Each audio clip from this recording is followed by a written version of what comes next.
이 새벽에 우리에게 주시는 하나님의 말씀은 갈라디아서 4장 12절에서 20절 말씀입니다.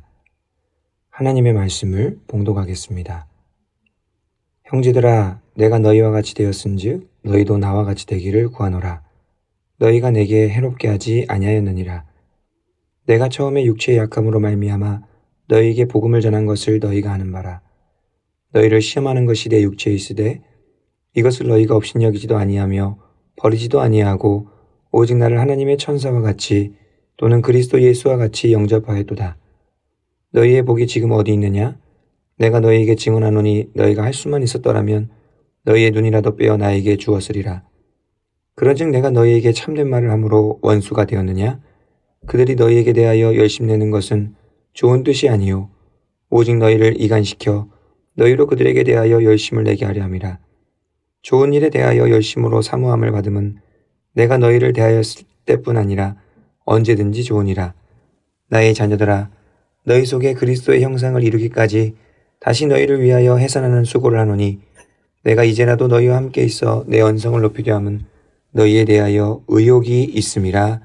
아멘. 오늘은 애프터 서비스라는 제목으로 하나님 말씀 전하고자 합니다. 상품을 구매할 때 꼭 따져봐야 하는 것이 있습니다. 그것은 바로 애프터 서비스가 잘 되느냐는 것이죠. 제품을 사용하다 보면 뜻하지 않게 문제가 생길 수 있습니다. 그러면 그 문제를 해결해야 하는데 애프터 서비스가 안 좋으면 쉽게 해결이 안 됩니다. 고생을 하다가 제품을 버리게 될 수도 있습니다.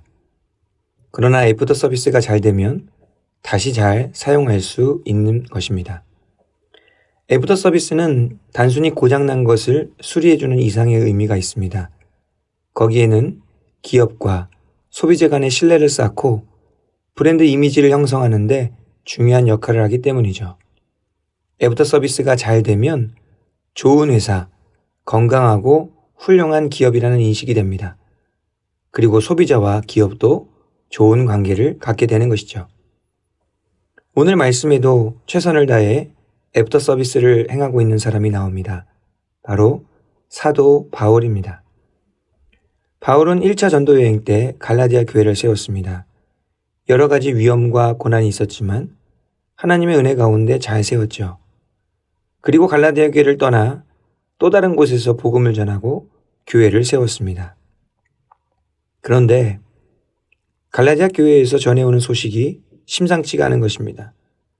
사도 바울의 사도권을 가지고 허위학력 논쟁처럼 이야기가 나오고 사도 바울이 전한 복음을 가지고 가짜 논쟁에 대한 소문들이 들려왔습니다. 이것을 듣고 가만히 있을 수가 없어서 갈라디아서를 쓴 것이죠. 그런 측면에서 사도 바울이 갈라디아 교회의 복음의 애프터 서비스를 행하는 것이죠. 12절부터 15절 말씀에는 갈라디아 교인들이 사도 바울을 처음 만났을 때 그때를 사도 바울이 회상합니다. 12절 말씀에 보니까 처음 만났을 때 갈라디아 교인들이 바울에게 엄청 우호적이었다고 합니다. 그런데 지금은 어떻게 대하고 있는 것입니까? 해롭게 대하고 있는 것이죠. 바울이 이것이 의아하다는 것입니다.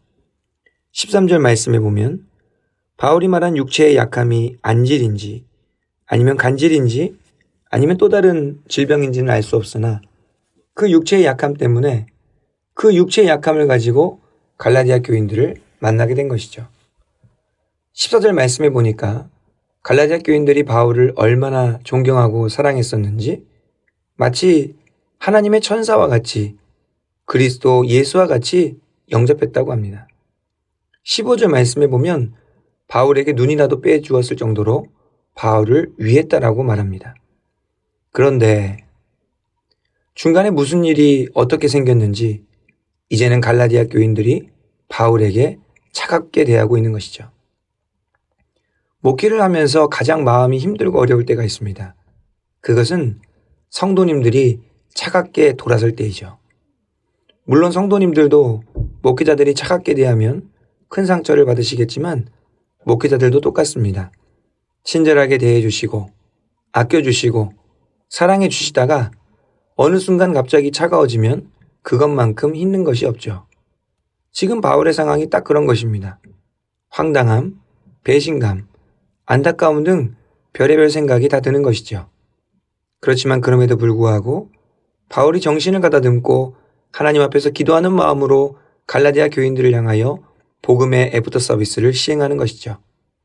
16절 말씀에 보니까 갈라디아 교인들이 이러한 바울의 마음을 헤아리지 못했던 것 같습니다. 참된 말, 진실, 진리를 말해 주었는데 오히려 더 원수가 되는 것이죠. 갈라디아 교인들의 원수는 바울이 아니었습니다. 그들의 원수는 가만히 들어온 거짓 형제들이었죠. 율법을 강조하는 할례당들이었습니다. 그들은 갈라디아 교인들과 바울 사이를 이간질시켜 갈라디아 교인들이 자신들을 따르도록 만들려는 사람들이죠. 갈라디아 교인들은 바울과 바울이 전했던 복음을 의심했습니다. 그리고 이전과는 정반대로 차갑게 돌아섰습니다. 바울이 인간적인 마음으로 그런 갈라디아 교인들을 보면서 그래, 너희들 믿고 싶은 대로 믿어라, 이렇게 할 수도 있었을 것입니다. 그렇지만 바울은 그렇게 하지 않았습니다. 갈라디아 교인들이 그렇게 다른 복음을 따라가는 것을 그냥 두고 볼 수만 없었던 것입니다. 그래서 바울이 다시 한번 큰 용단을 내립니다. 19절 20절 말씀입니다. 나의 자녀들아, 너희 속에 그리스도의 형상을 이루기까지 다시 너희를 위하여 해산하는 수고를 하노니 내가 이제라도 너희와 함께 있어 내 언성을 높이려 함은 너희에 대하여 의욕이 있음이라. 바울은 갈라디아 교인들을 끝까지 책임지기로 작정합니다. 갈라디아 교회를 처음 세웠던 수고는 마치 해산하는 수고와 같이 힘들었었습니다. 그런데 바울은 그들을 위해 다시 한번 해산하는 수고를 감당하겠다라고 결단한 것이죠. 어떻게든 갈라디아 교인들이 복음의 진리 위에 굳건하게 서서 그들 속에 그리스도의 형상이 이루어질 수 있도록 다시 한번 최선을 다하겠다는 것입니다.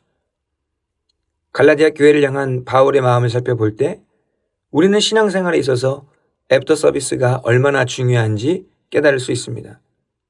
우리 자녀들의 신앙에도 애프터 서비스가 필요합니다. 자녀들의 신앙이 굳건하게 세워지기 위해서 해산하는 수고가 더 필요한 것이죠. 또한 우리에게는 영적인 자녀들도 있습니다. 우리가 전도한 분들이라고 할 수 있겠죠. 그 분들을 향해서도 신앙의 애프터 서비스가 필요합니다. 이 신앙의 애프터 서비스 없이는 절대 신앙이 자랄 수 없기 때문이죠. 그러게 하나님께서는 신앙의 애프터 서비스를 귀하게 여기십니다. 이 새벽에 하나님께서 기뻐하시는 신앙의 애프터 서비스를 위한 기도를 드리실 수 있기를 바랍니다. 우리가 사랑하는 영적인, 육적인 자녀들을 위해서, 또한 믿음의 동역자들을 위해서, 전도 대상자들을 위해서 그들 속에 그리스도의 형상이 이루어질 수 있도록 간구하실 때에 하나님께서 하늘문을 열어주시고 응답해 주실 것입니다. 바울처럼 신앙의 애프터 서비스를 통해 하나님을 기쁘시게 드리고 많은 사람에게 유익이 되는 복된 삶을 살아가는 저와 여러분들이 되기를 간절히 바랍니다. 기도하겠습니다. 은혜로우신 하나님 아버지, 감사를 드립니다. 말씀을 통해 바울이 갈라디아 교인들에게 행했던 신앙의 애프터 서비스가 얼마나 중요한지 깨닫게 하시니 감사를 드립니다. 비록 그 수고가 해산하는 수고와 같이 어렵고 힘이 들겠지만 하나님의 마음을 가지고 감사와 기쁨으로 잘 감당하게 하여 주시옵소서. 그리하여 신앙의 애프터 서비스를 포기하지 않게 하시고 하나님께서 기뻐하신 뜻대로 순종하여 모든 것을 주 뜻대로 잘 이뤄갈 수 있도록 도와주시옵소서. 그리하여 사랑하는 우리 자녀들, 우리 동역자들, 이웃들 가운데 그리스도의 형상이 이루어지게 하여 주시옵소서. 예수님의 이름으로 기도하옵나이다. 아멘.